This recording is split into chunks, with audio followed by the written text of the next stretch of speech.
So आज चाहिँ हामी नेपाल ब्याङ्क लिमिटेडको चाहिँ थर्ड लेभल यानि कि गोल्ड टेस्टरको चाहिँ मोडल सेटको सोल्युसन्स हामी डिस्कस गर्नेवाला छौँ। प्लस तपाईँहरूलाई चाहिँ यसबाट के हुन्छ भन्दाखेरि एक्जाममा कस्तो टाइपको क्वेसन्सहरू आउँछ भनेर चाहिँ तपाईँलाई आइडिया पनि हुन्छ। प्लस हामी यहाँ दिएका क्वेसन्सहरूको अलावा एक्स्ट्रा क्वेसन्सहरू पनि डिस्कस गर्नेवाला छौँ है। So let's start. अब तपाईँको जहिले पनि के हुन्छ भन्दाखेरि चाहिँ गोल्ड टेस्टरमा चाहिँ तपाईँको सेक्सन्स ए र सेक्सन बी गरेर सोध्ने गर्छ है।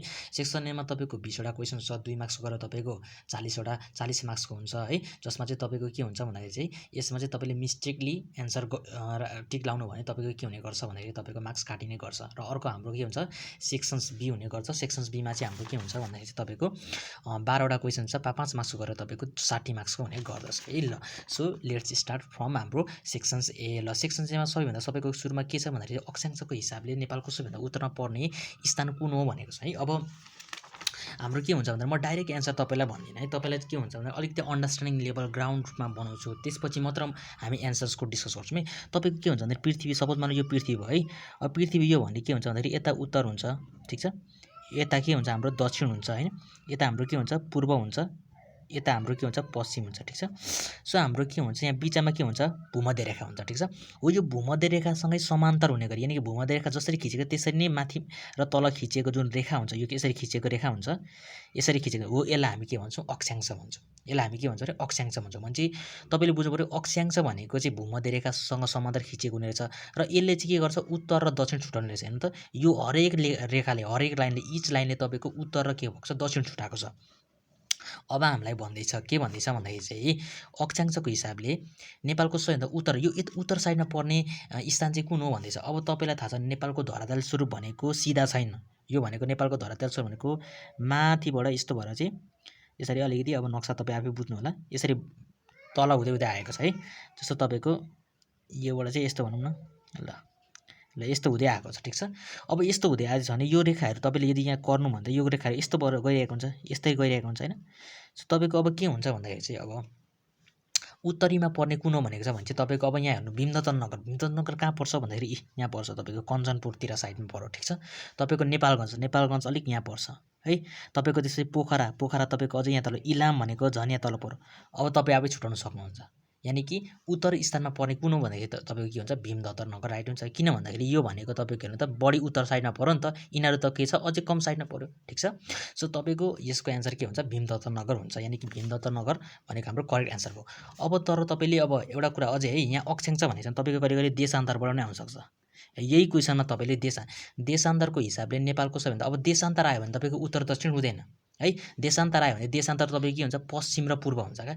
अब के छ अक्षांशको हिसाबले नेपालको सबैभन्दा देशान्तरको हिसाबले नेपालको सबैभन्दा पूर्वमा पर्ने स्थान कुन हो भन्दाखेरि चाहिँ अब देशान्तर हुन्छ, देशान्तर चाहिँ यो हुन्छ, देशान्तर चाहिँ यस्तो हुन्छ। देशान्तरले चाहिँ के गर्छ पूर्व र पश्चिम छुटाउने गर्छ। यो इच लाइनले, यो 3टा लाइनले हाम्रो पूर्व र पश्चिम छुटाएको छ।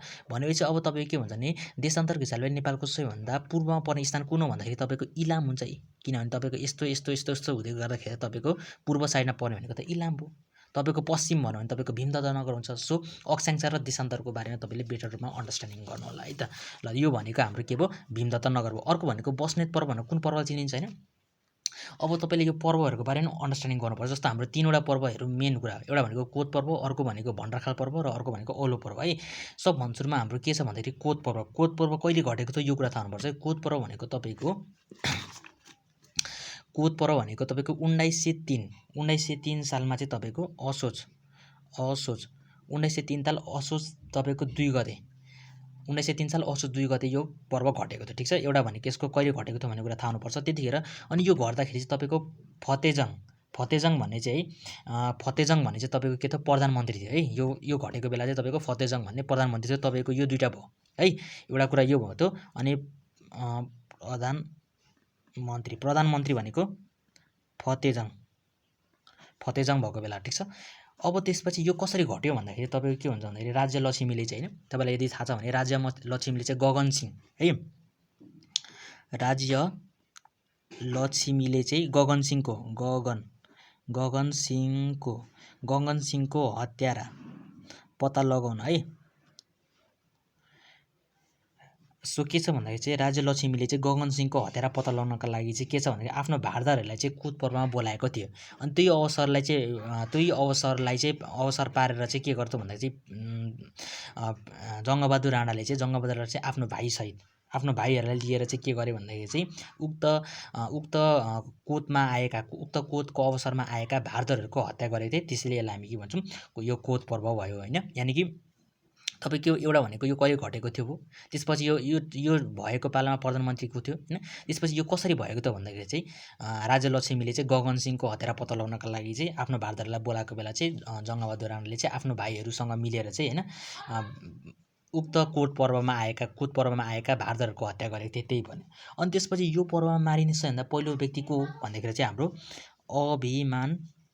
अभिमान सिंह बस्नेत। अभिमान सिंह बस्नेत सबैभन्दा पहिलो मारिने व्यक्ति भनेको यो भयो। ठिक छ ल।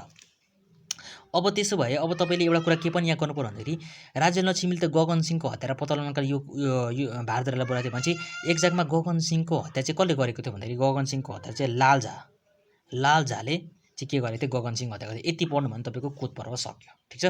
कोद पर्व के छ, एउटा कोद पर्व कहिले घटेको थियो, त्यतिखेरको प्रधानमन्त्रीको थियो, यो कसरी भएको थियो र त्यसमा मारिने पहिलो व्यक्ति को हुन् र एक्ज्याक्टमा गगन सिंहको हत्याको थियो लालजा थियो। यो कोद पर्व हो है। अब कोद पर्वपछि तपाईँको अर्को पर्व भनेको तपाईँको भण्डारखाल पर्व भएको थियो है। यानि कि हामीले कोद पर्व बुझ्यौँ। अब हाम्रो के छ अर्को भण्डारखाल पर्व। भण्डारखाल पर्व अब यसको पनि यो भण्डारखाल पर्व कहिले भएको थियो भन्दाखेरि यो पनि 1903 सालमै भएको थियो। जस्तो यो चाहिँ असोजमा भएको थियो, यो चाहिँ कहिले भएको थियो, कार्तिकमा भएको थियो। ल यो कहिले भएको थियो, कार्तिकमा भएको थियो। अब यो चाहिँ किन भयो भन्दाखेरि चाहिँ अब यहाँ के छ भन्दाखेरि चाहिँ के छ भन्दाखेरि भण्डारखालको चाहिँ अवसरमा चाहिँ खाना खुवाउनका लागि चाहिँ यहाँ त यो जुन घटना छ यो घटना सुरुमा गयो। यो घटना भनेको जङ्गबहादुर राणाले यहाँ भनेको बस्नेत होइन विष्टहरू गरेर कति थापाहरू गरेर विभिन्न भारदारहरूलाई हत्या गरेको थिए। अनि त्यो हत्याको बदला तिर्नका लागि चाहिँ यो भण्डारखालमा चाहिँ उसलाई चाहिँ खाना खुवाउनका लागि निम्तो पठाइएको थियो होइन। हो त्यो निम्तोमा चाहिँ अनि उसलाई चाहिँ मार्ने भनेर चाहिँ प्लान गरिएको थियो। त्यतिखेर घटेको घटना भनेको भण्डारखाल पर्व हो। तर के भयो भन्दाखेरि एउटा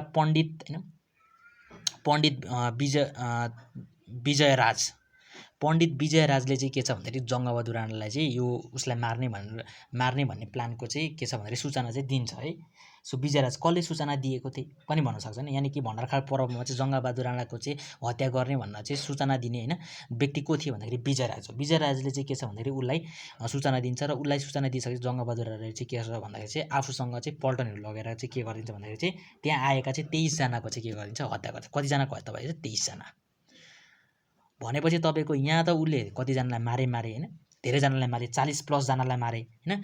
तर यहाँ पनि उसले के गरे, 23 जनालाई मारे क्या। यो अनि यो पर्वमा चाहिँ के भयो भन्दाखेरि चाहिँ यो पर्वमा सबैभन्दा सुरुमा मार्ने भनेको चाहिँ मर्ने भनेको चाहिँ वीरध्वज बस्नेत हो है।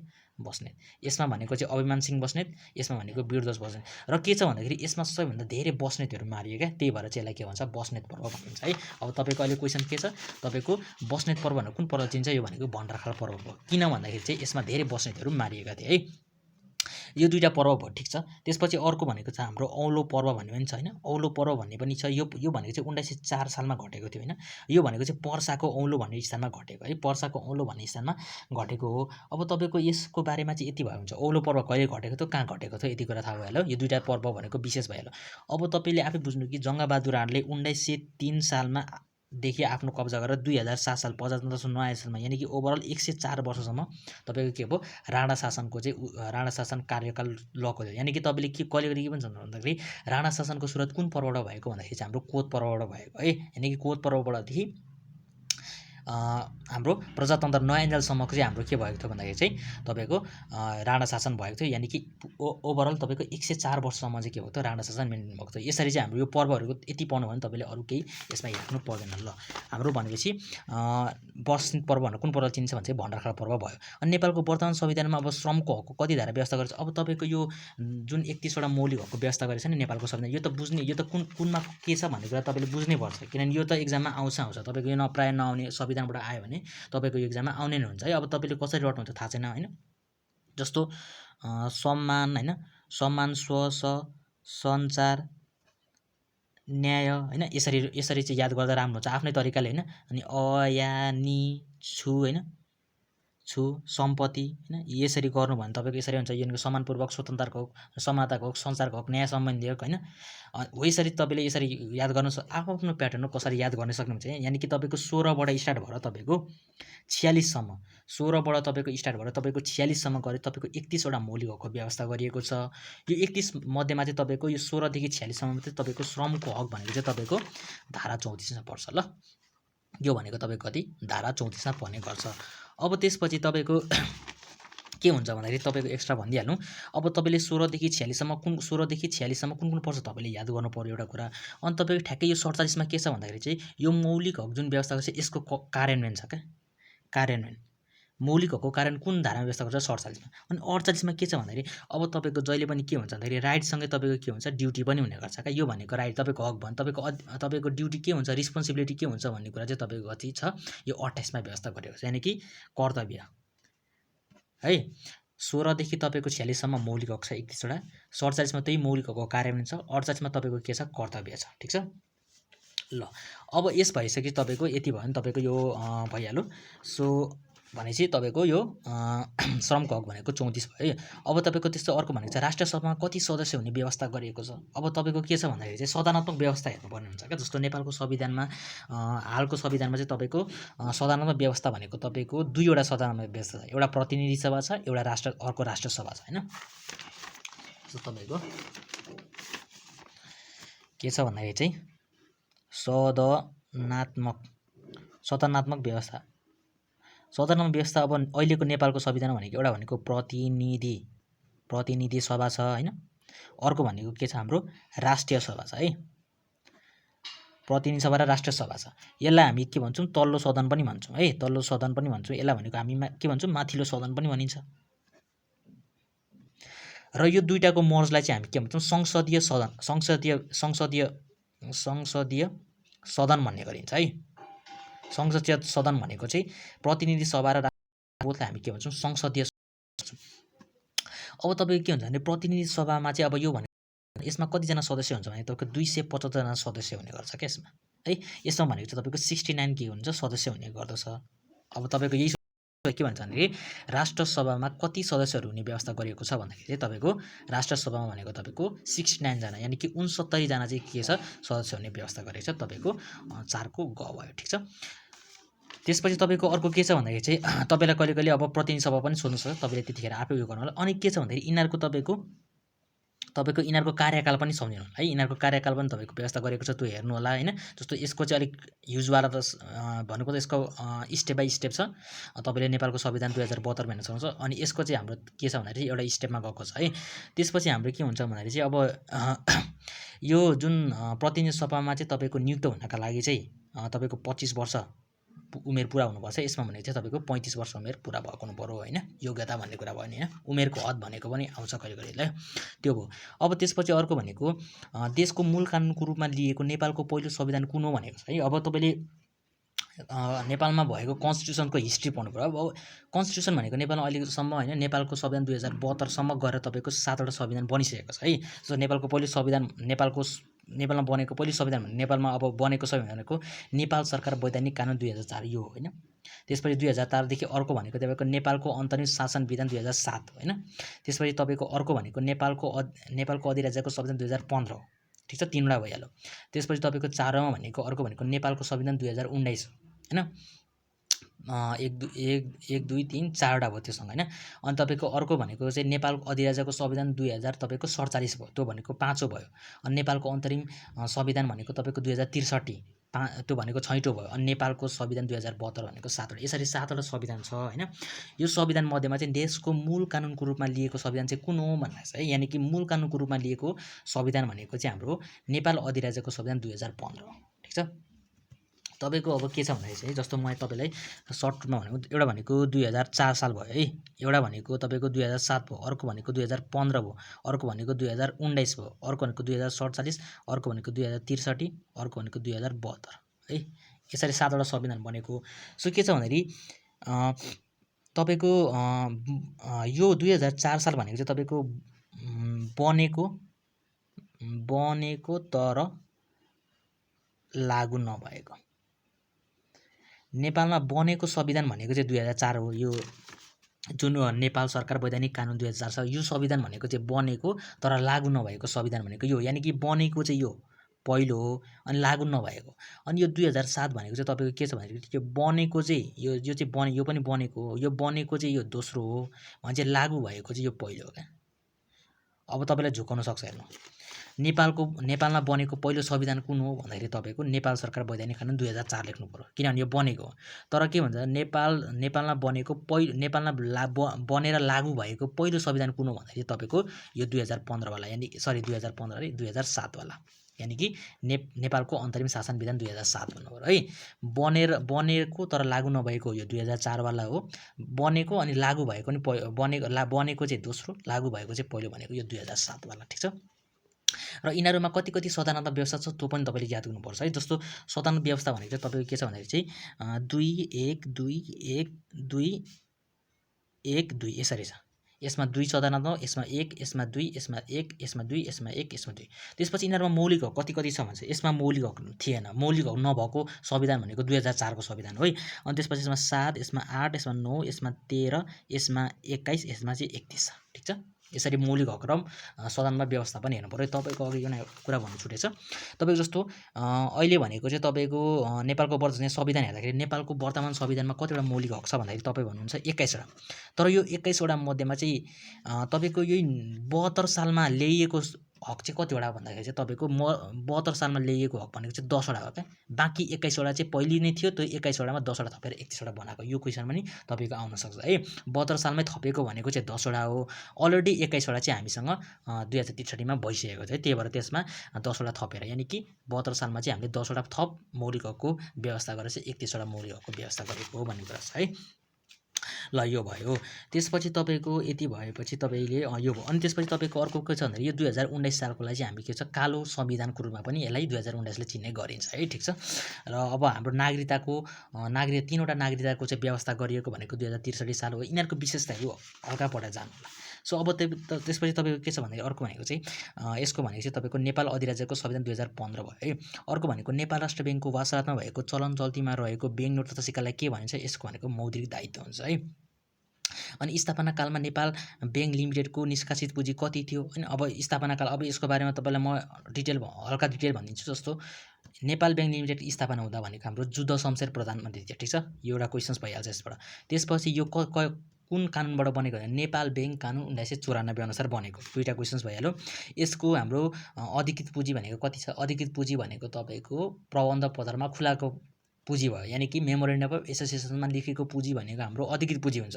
त्यो भनेको म्याक्सिमम पुँजी पनि भनिन्छ त्यसलाई। त्यो भनेको 1 करोड थियो। र त्यसमध्येमा निष्कासित पुँजी भनेको तपाईँको 25 लाख थियो र तपाईँको चुक्ता पुँजी भनेको 8,42,000 थियो है, ठिक छ।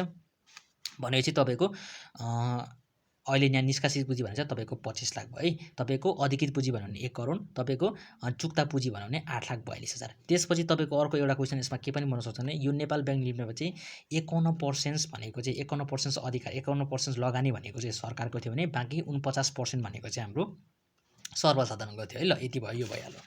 त्यसपछि हामी अर्को हेरौँ।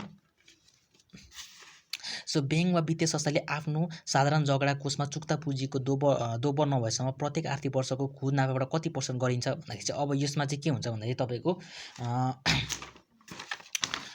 ब्याङ्क तथा वित्तीय संस्थाले दुईवटा राखेको हुन्छ। नर्मली एउटा भनेको दुईवटा भन्दा पनि अरू धेरै राखेको हुन्छ। जस्तो साधारण जगेडा कोष हैन, मेनली तपाईको साधारण जगेडा कोष एउटा हुन्छ। यो साधारण जगेडा कोषमा चाहिँ के हुन्छ भन्दाखेरि चुक्ता पुँजीको रकम चाहिँ दोब्बर नभएसम्म चाहिँ तपाईको के हुन्छ भने यसमा चाहिँ हैन प्रत्येक खुद नाफाबाट चाहिँ प्रत्येक आर्थिक वर्ष जुन ब्याङ्कले खुद नाफा कमाएको हुन्छ नि त्यसबाट चाहिँ कति % चाहिँ यसमा हाल्दै जान्छ भन्ने कुरा चाहिँ सोधिरहेको छ क्या तपाईको है।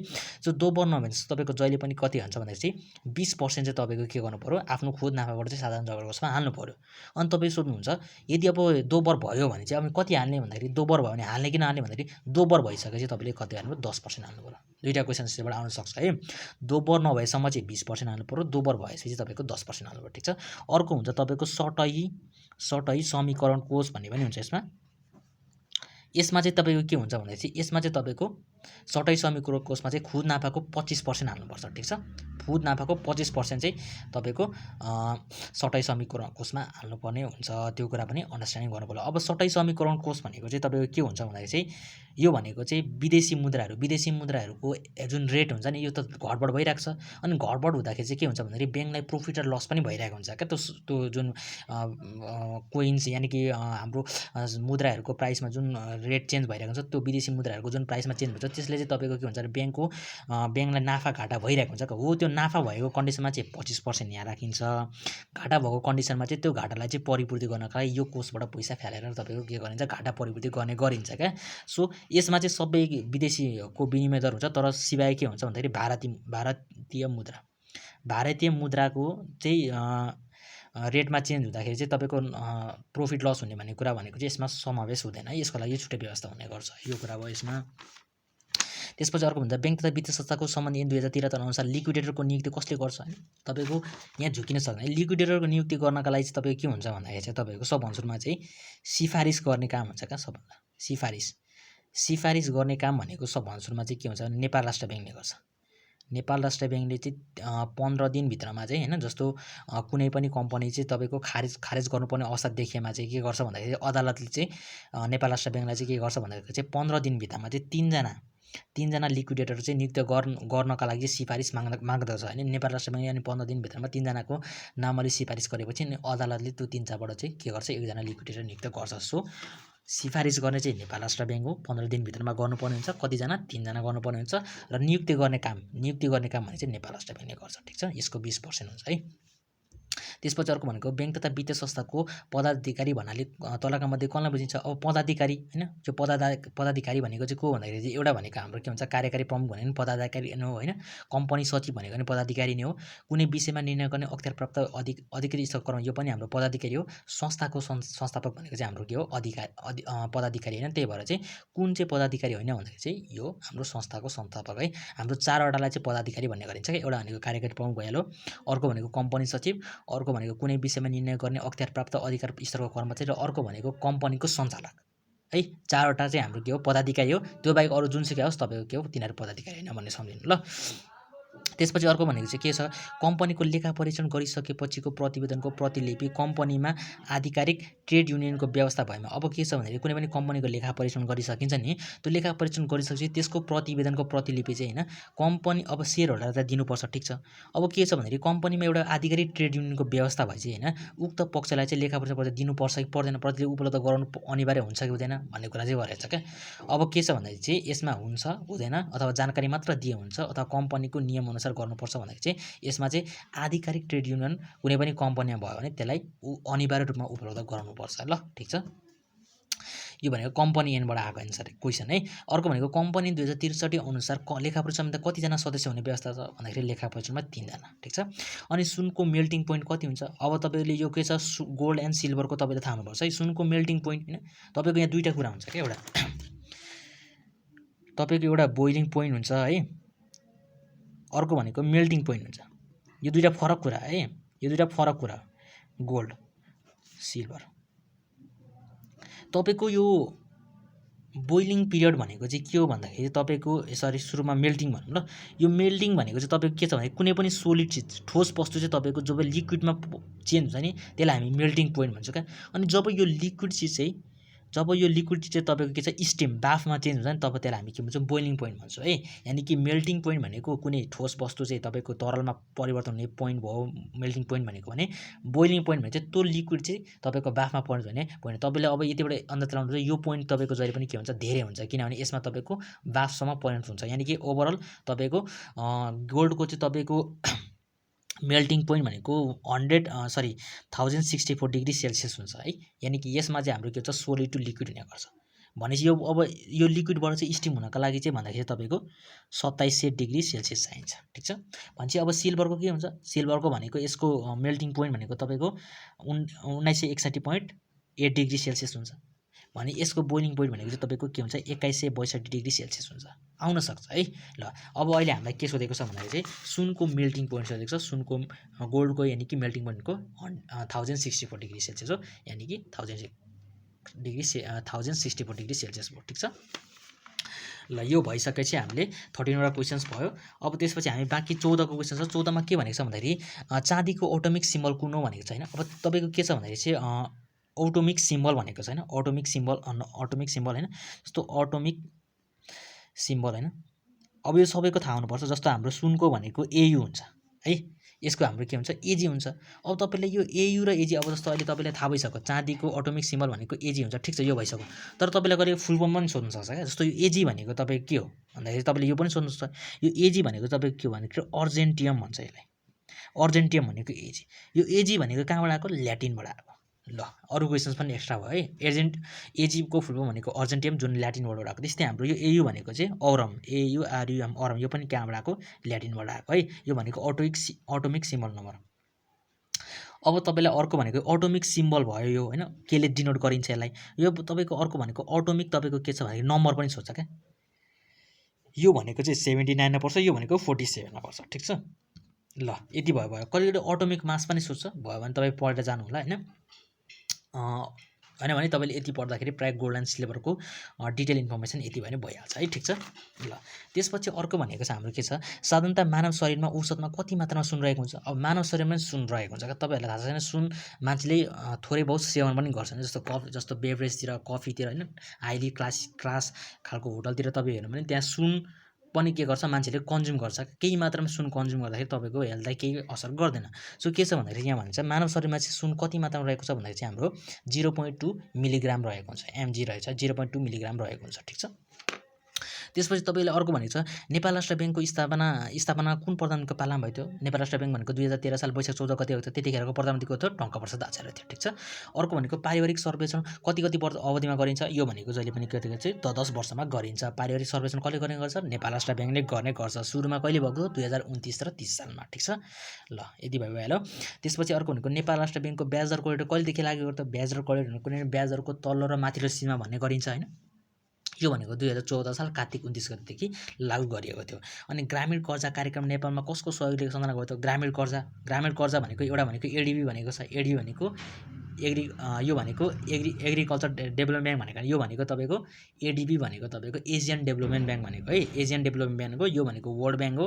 यो भनेको इन्टरनेसनल मोनेटरी फन्ड भयो। यो भनेको युनाइटेड नेसन्स भयो, यानि कि युएनओ भयो हैन। सो भनेपछि यसमा चाहिँ हाम्रो के छ भने कि एडिबी यानि कि एसियन डेभलपमेन्ट ब्याङ्कले चाहिँ तपाईँको के गरेको थियो भन्दाखेरि ग्रामीण कर्जा कार्यक्रममा नेपालमा चाहिँ ग्रामीण कर्जा कार्यक्रममा चाहिँ सहयोग गरेको थियो। अर्को भनेको चल्ती खाताको सुरुवात सर्वप्रथम कुन देशबाट भएको भन्दाखेरि चल्ती खाताको सुरुवात भनेको चाहिँ हाम्रो बेलायतबाट भएको हैन। करेन्ट अकाउन्टको सुरुवात भनेको चाहिँ हाम्रो बेलायतबाट भएको। सो यति गरे हामीले के गर्यौँ भन्दाखेरि चाहिँ हाम्रो यो मल्टिपल चोइसको क्वेसन सल्भ भयो।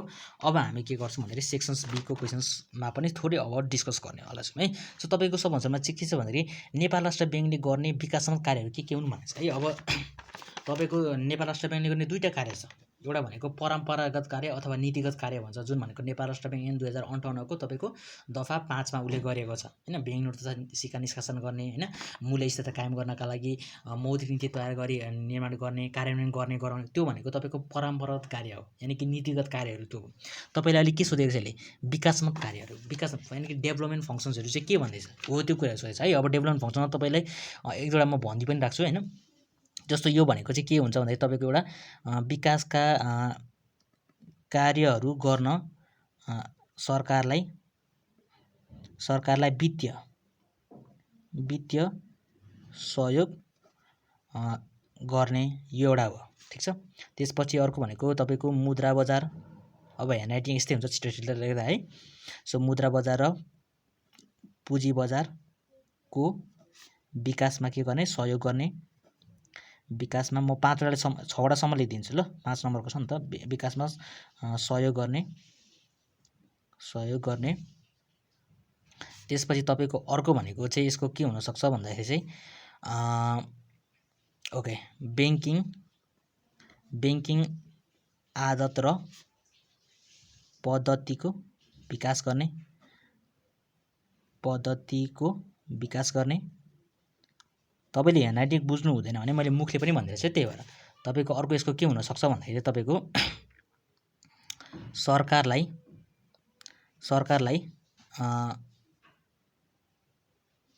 मौद्रिक वित्तीय र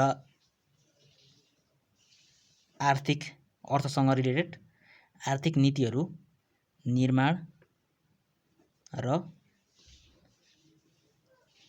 कार्यान्वयन गर्न सहयोग गर्ने हो। 1 2 3 4 भयो। त्यसपछि अर्को भनेको तपाईँको के हुनसक्छ, आर्थिक अनुसन्धान र सर्वेक्षण गर्ने, 5 वटा भइहाल्यो। अब एउटा लास्ट भनिदिन्छु, तपाईँले एक्स्ट्रा अरू पनि लेख्न सक्नुहुन्छ है। सो अरू भनेको यसमा सागको नियन्त्रण गरी हैन, सागको नियन्त्रण गरी दुर्लभ सागको नियन्त्रण गरी दुर्लभ साधनहरूलाई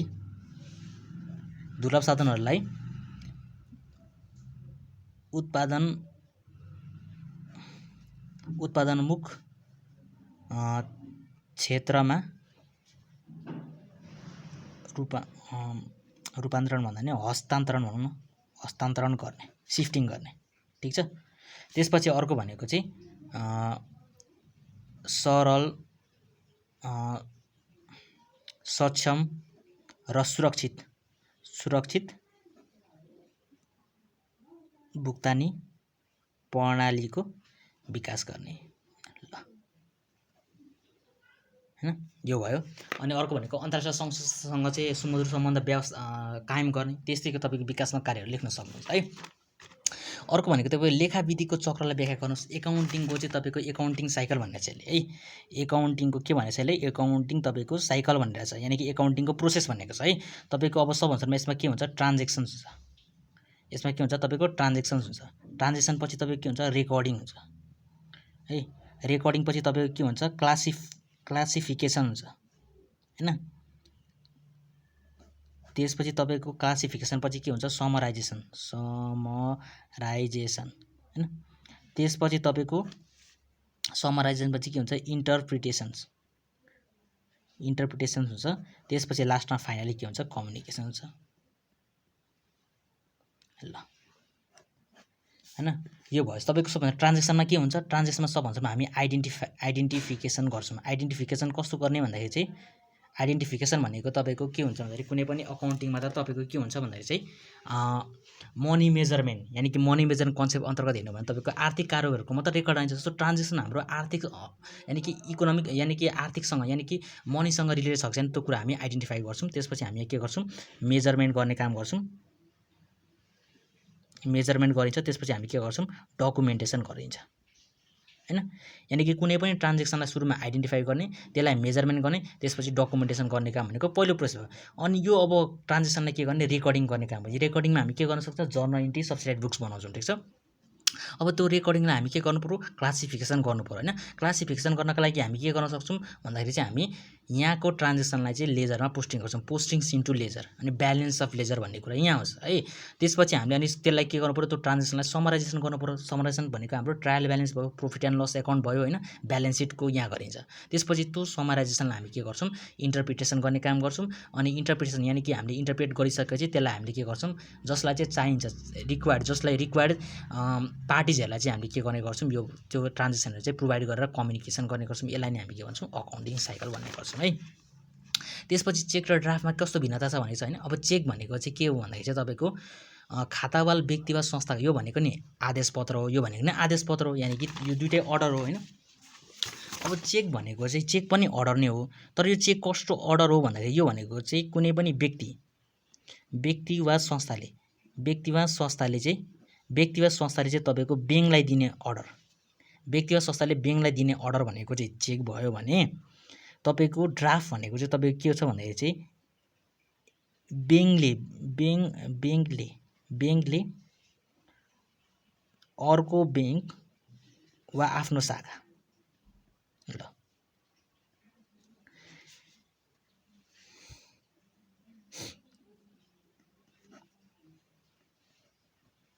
तपाईँको चेक भनेको चाहिँ के छ भने, व्यक्ति वा संस्थाले चाहिँ ब्याङ्कलाई दिने आदेश भनेको चेक भयो भने, एउटा ब्याङ्कले अर्को ब्याङ्क, एक ब्याङ्कले अर्को ब्याङ्क वा आफ्नो शाखालाई दिने अर्डर भनेको चाहिँ तपाईँको के हो भन्दाखेरि चाहिँ त्यो भनेको चाहिँ तपाईँको ड्राफ्ट हो। ठिक छ हैन। सो यो भनेको एउटा डिफरेन्स भइहाल्यो तपाईँ। अनि त्यसपछि तपाईँको के हुनसक्छ भन्दाखेरि यसको अवधि भनेको चाहिँ 3 महिना हुन्छ।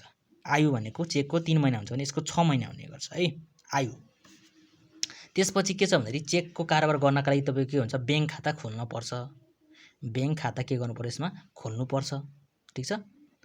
भनेपछि यसमा चाहिँ के गर्नु ब्याङ्क खाता खोल्नु पर्दैन हैन। त्यसपछि तपाईँको अर्को के हुनसक्छ भन्दाखेरि चाहिँ तपाईँको अर्को भनेको चाहिँ चेकमा भनेको चाहिँ तपाईँको 3 पक्षहरू हुने गर्छ है, 3 पक्षहरू हुने गर्छ।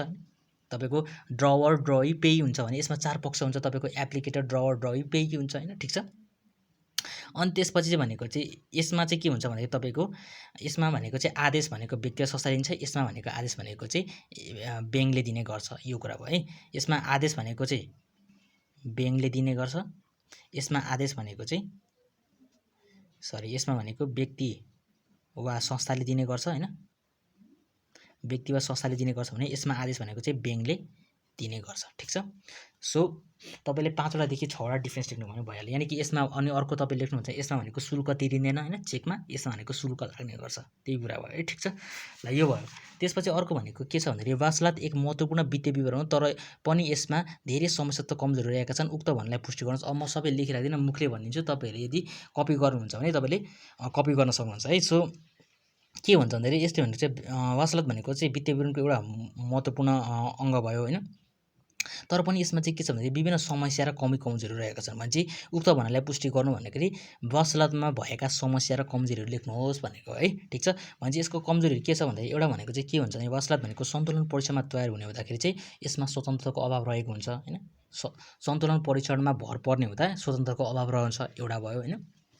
दोस्रो भनेको तपाईँको के हुन्छ भन्दाखेरि चाहिँ नाफा नोक्सान खाता र नाफा नोक्सान बाँडफाँड खाता बनाएपछि मात्र वासलात तयार गर्ने गरिन्छ हैन, यो अर्को भयो हैन।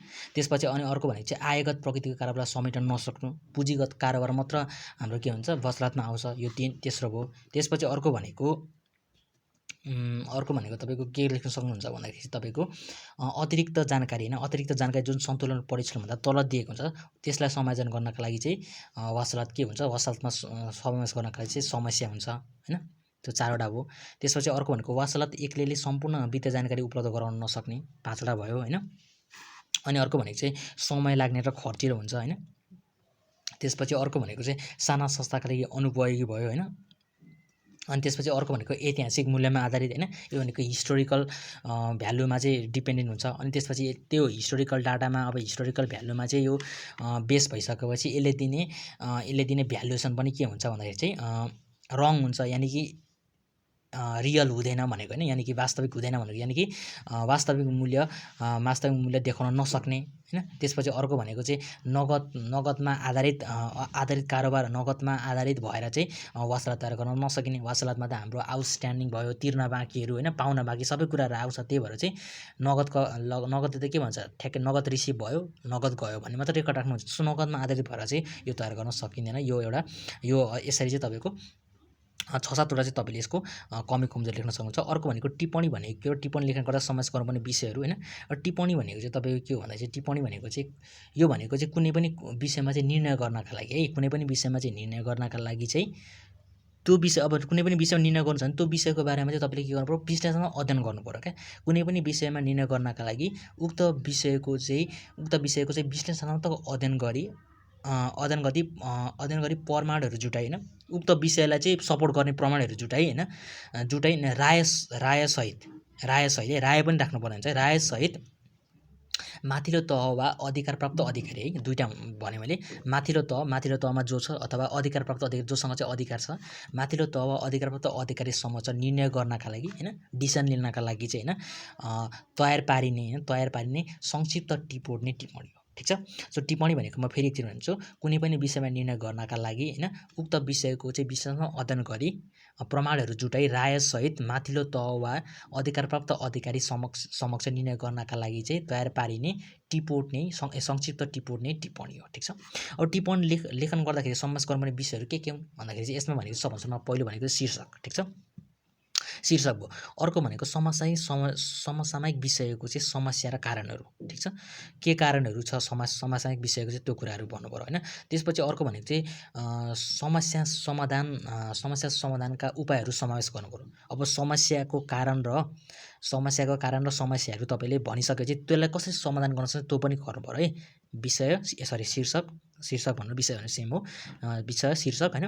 त्यसपछि अर्को भनेको चाहिँ समसामयिक विषयको समस्या र कारण, अनि समस्या समाधान गर्ने उपायहरूको समावेश गरेको हुनुपर्यो, अनि समस्या समाधान र नयाँ निर्णय गर्नुपर्ने कारणहरू, किन चाहिँ नयाँ निर्णय गर्नुपर्ने, किन चाहिँ समस्या समाधान गर्नुपर्ने त्यसको कारणहरू खुलाउनु पर्यो, र त्यसको कानुनी आधार होइन। समस्या समाधान र नयाँ निर्णय लिनुपर्ने कारणहरू र कानुनी आधार 4वटा भयो। त्यसपछि अर्को भनेको तपाईँले के हुनुपर्यो सामान्यतया होइन 3 तहमा 3 भागमा चाहिँ टिप्पणी तयार गर्नुपर्ने हुन्छ होइन। सो अति मध्य र अन्त्य गरी होइन, अति मध्य र अन्त्य गरी तपाईँको 3 तहमा चाहिँ तपाईँको टिप्पणी तयार गर्नुपर्ने हुन्छ। र लास्टमा भनेको चाहिँ विश्लेषणात्मक ढङ्गले चाहिँ वस्तुपरक रूपमा चाहिँ के गर्नु पर्यो, लेख्नु पर्यो। 6वटा कुरा भने ल, 6वटा कुरा मैले यसमा समावेश हुने विषयहरू, यानि कसरी यो लेख्न सकिन्छ भन्ने कुराहरू मैले भने। अर्को भनेको व्यवस्थापन सूचना प्रणाली भनेको के हो होइन।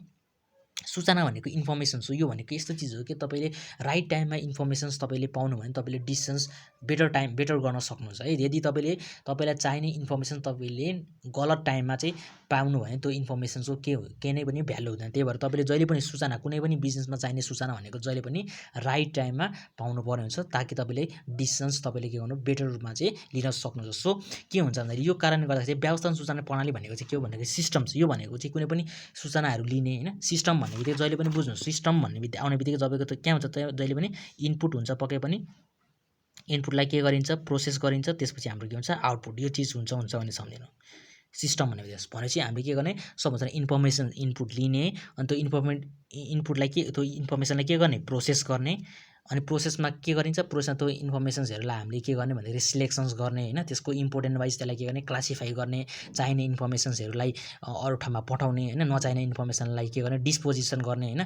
अनि अझै पुरानो हामीलाई पछि पनि चाहिन्छ भन्ने जस्तो लाग्यो भने त्यसलाई के गर्ने, रिटेन्सन गरेर राख्ने। त्यो भनेको हामी प्रोसेसमा गर्छौँ क्या। अनि चाहिने इन्फर्मेसन फाल्ने भनेको हाम्रो के हो, आउटपुट भयो। सो के छ भन्दाखेरि चाहिँ इन्फर्मेसन्सहरू ग्यादर गर्ने, त्यसलाई अनि आफ्नो आवश्यकता अनुसार चाहिँ के गर्ने भन्दाखेरि चाहिँ प्रोसेस गर्ने, यानि कि त्यसलाई के गर्ने भन्दाखेरि कलेक्ट गर्ने होइन, अनि युटिलाइजेसन गर्ने होइन, एप्लिकेसन गर्ने, त्यो सबै अल ओभर द प्रोसेस, यानि कि इन्फर्मेसन्सको इफेक्टिभ वेमा चाहिँ म्यानेज गर्ने वेलाई चाहिँ हामी के भन्छौँ, सिस्टमलाई चाहिँ हामी के भन्छौँ, व्यवस्थापन सूचना प्रणाली भन्छौँ। अनि यसको सकारात्मक नकारात्मक प्रभाव के हो भन्दाखेरि तपाईँको जस्तो हेरौँ न, जस्तो एउटा ए भन्ने मान्छे छ, एउटा बी भन्ने मान्छे, एउटा सी भन्ने छ है, र हाम्रो के छ यहाँ एउटा प्रोडक्सन डिपार्टमेन्ट छ ल, ठिक छ, प्रोडक्सन डिपार्टमेन्ट छ।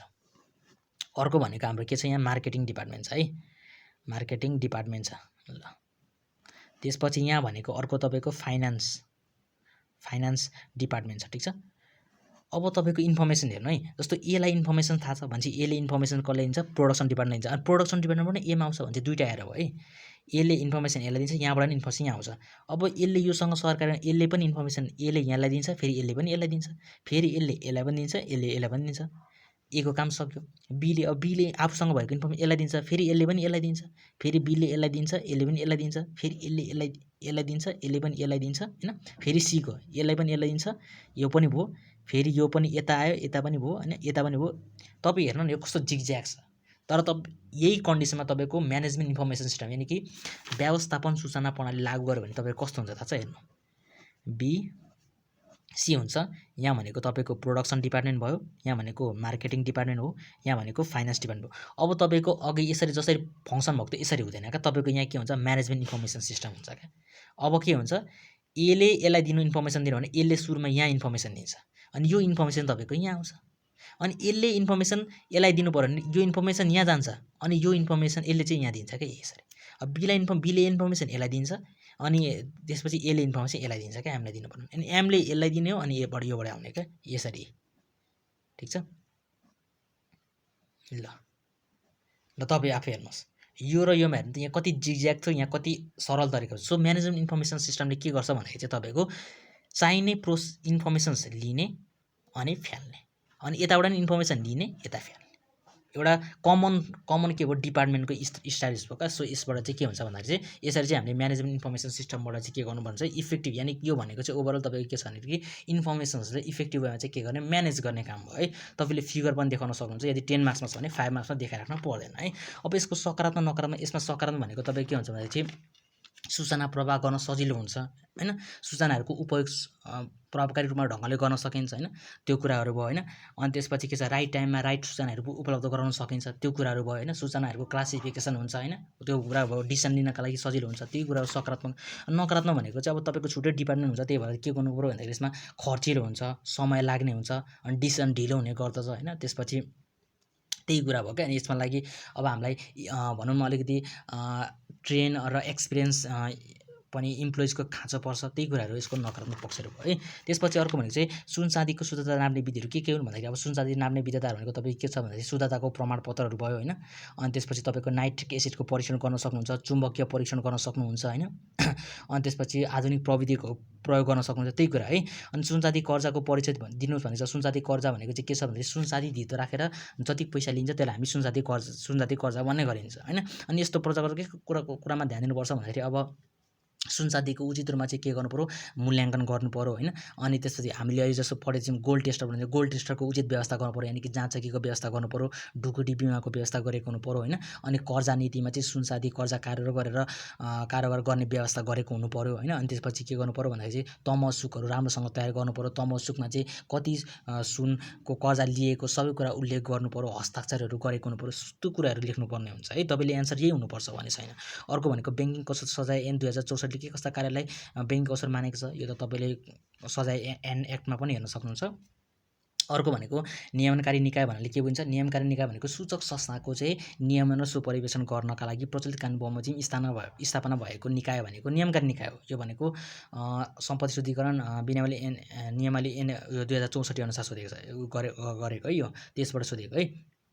सो अनि यसका कार्यहरू के हो, अब तपाईँलाई यस्तो के छ भन्दाखेरि यसमा सूचक संस्था है। सूचक संस्था भनेको चाहिँ के हो, वित्तीय संस्था वा गैर वित्तीय पेसाकर्मी वा व्यवसाय है। जस्तो नियमनकारी निकाय भनेको चाहिँ के छ भन्दाखेरि चाहिँ सूचक संस्थाको चाहिँ नियमन र सुपरिवेशन गर्न स्थापना भएको।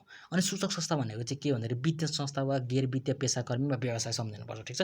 यसका कार्यहरू भनेको सम्पत्ति शुद्धिकरणको चाहिँ तपाईँको 2064 को चाहिँ जुन उयो छ एक्ट छ, त्यो एक्टको चाहिँ दफा 7 को प है, दफा 7 को पमा चाहिँ तपाईँको यसको कार्यहरू छ, तपाईँले त्यहाँ गएर हेर्न सक्नुहुन्छ। अर्को भनेको नेपालमा ब्याङ्किङ प्रणालीको विकासले ल्याएका उपलब्धि के हुन्, यानि कि यसको जुन हिस्टोरिकल डेभलपमेन्ट छ हैन, त्यसले चाहिँ कस्ता उपलब्धिहरू हासिल गर्छ, एचिभमेन्टहरू के आएको छ भन्दाखेरि चाहिँ उद्योगहरूको विकास भएको छ हैन। त्यसपछि ब्याङ्किङ क्षेत्रको विकास भएको छ हैन। त्यसपछि के छ भन्दाखेरि साना पुँजीहरूलाई चाहिँ एकत्रित गरेर ठुलो पुँजीमा रूपान्तरण गर्नका लागि सजिलो भएको छ हैन। आधुनिक ब्याङ्किङहरूको भनौँ न उत्पत्ति भइरहेका छन् हैन। त्यसपछि के छ भन्दाखेरि चाहिँ क्यासलेस कारोबारहरू बढ्दो रूपमा भइरहेको छ, त्यही कुराहरू लेख्नुपर्ने हो यसमा है। अर्को भनेको नेपाल राष्ट्र ब्याङ्क स्थापना हुनु, नेपाल ब्याङ्क लिमिटेड अब तपाईँलाई थाहा छ भने त नेपाल राष्ट्र ब्याङ्कको 2013 सालमा स्थापना भएको, जबकि नेपाल ब्याङ्क लिमिटेडको 1994 सालमा भएको थियो।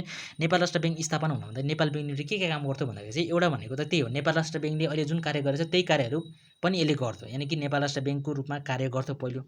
अर्को भनेको यसले के छ, निक्षेप सङ्कलन गर्ने गर्थ्यो, अनि सरकारको कारोबार जुन यसले नै सञ्चालन गर्थ्यो, अनि सरकारको राजस्व सङ्कलनहरू यसले नै गर्दथ्यो हैन। त्यसपछि उद्योगहरूको लागि आवश्यक व्यवस्था पनि यसले नै गर्थ्यो, अनि सरकारको जुन नीतिहरू हुन्छ त्यसलाई कार्यान्वयन गर्नका लागि नेपाल ब्याङ्क लिमिटेडले सुझावहरू दिने गर्दथ्यो हैन। त्यसपछि अर्को भनेको चाहिँ ब्याङ्किङ सेवाहरूको विकास, यानि कि ब्याङ्किङ सेवाहरू प्रवाह, जनताहरूलाई चाहिँ ब्याङ्किङ सेवाको प्रवाह भनेको नेपाल ब्याङ्क लिमिटेडले गर्दथ्यो। सो यस्तै कुराहरू तपाईँले लेख्न सक्नुहुन्छ। सो यो भनेको चाहिँ हामीले हल्का डिस्कसन गरेको है अबाउट क्वेसन। तपाईँले यसलाई कसरी लेख्ने भन्ने कुरा तपाईँहरूले आफै नोट बनाएर लेख्न सक्नुहुन्छ। सो हामीले चाहिँ जस्ट यहाँ के गरेको भन्दाखेरि डिस्कसन गरेको है, कसरी चाहिँ अझै यसलाई चाहिँ बेटर वेमा चाहिँ कसरी ह्यान्डल गर्न सकिन्छ यस्तो खालको क्वेसन्सलाई भन्ने कुरा चाहिँ हामीले सर्ट रूपमा चाहिँ के गरेको, जस्ट डिस्कसन मात्रै गरेको है त।